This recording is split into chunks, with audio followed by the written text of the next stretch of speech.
Hello everybody, Mr. Akins here and welcome to What's on the Comic Rack. In this video I'm going to be participating in Allan, the Comic Collector Geek's Friday Challenge.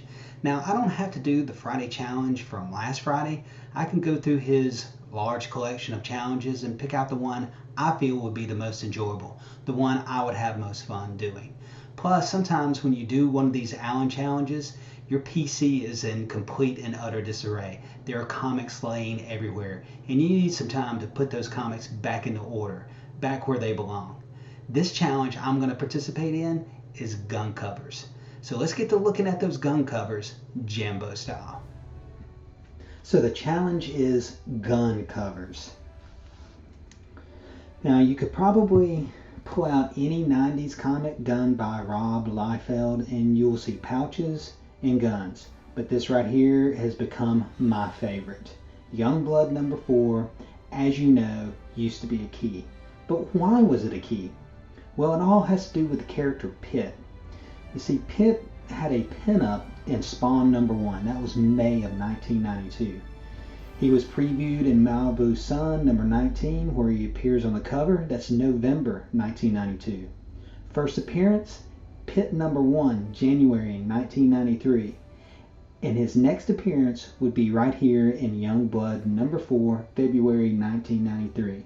So in the early 90s, yes, this was a key. But now it's a lot of dollar bin action. Now the character from the Independent Boom that I do remember always having a gun was Ghost. Here we have Comics Greatest World Week 3. Love the aesthetics of this character. In the early 90s, Dark Horse created a whole new comic universe with fictional characters and fictional cities. Now, each one of these comic books has a symbol right over here, and this symbol indicates which fictional city this story took place in. This one is taking place in Arcadia, a city full of corruption and crime, and it's kind of Dark Horse's answer to Gotham City. Next, we have Superman number 4. Written and drawn by John Byrne, a minor key with it being the first appearance of Bloodsport, and definitely a gun cover. I really love when the art interacts with the trade dress. It's always super cool. Usually when Allan puts out these challenges, I have a couple of covers in mind already, but then I have to find others that can finally fill into that top 10, getting to all the way to 10. So I was starting to think, what characters always carry a gun? Which characters can I go to and just pull out any book and they will probably be holding a gun? Here we have Black Widow number 5. You can always count on a Black Widow comic to have a gun on the cover, and I thought this one was really cool.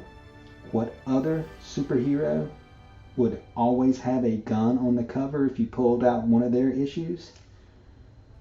Here we have the first issue of the Unlimited series, Punisher number 1 from 1986. Definitely an iconic cover. But is it an iconic gun cover? I'm sure in the comments somebody's going to say, can what he's holding really be classified as a gun? I think the real question is, what's going to happen when he pulls the trigger on that thing? So we're going to move these out of the way. I want some characters that necessarily wouldn't have guns, or you wouldn't think would have guns on their covers. So these last comics are going to be those that you wouldn't think would necessarily have guns on their covers. Here we have Wonder Woman with a gun. This is Wonder Woman number 114, written and drawn by John Byrne. Definitely a gun cover. Another thing about these covers that I'm about to show, they're all really similar. They always have a similar pose of people shooting a gun. Here we have the Hulk with a gun. This is Hulk number 390, covered by Dale Keonan. I really love this run on the Hulk with the so-called Professor Hulk. It's not my favorite iteration of the Hulk. That's still the Savage Hulk, but I still enjoyed these comics. Next we have Thor with a gun. Thor number 435, covered by Ron Fres and Al Milgrom. I love this run of Thor as well. It was action-packed. It was a fun read, and the art was kind of a throwback to Jack Kirby. I really have fond memories of these comics. The very comic I thought of as soon as he said gun covers. Here we have Captain America with a gun. Captain America number 321, cover by Mike Zeck. This cover is iconic from an iconic run on Captain America. This was the time period when I was fully engrossed in every story I could find on the newsstand. It didn't matter if it was Marvel or DC, I couldn't get enough, and I loved every story I read. A truly magical time for me in comics. And speaking of magical time, an added bonus of characters you usually don't see with a gun, just in time for holiday season, this happens to be my favorite gun cover. Merry Christmas, you filthy animal, and we'll see you around the comic rack.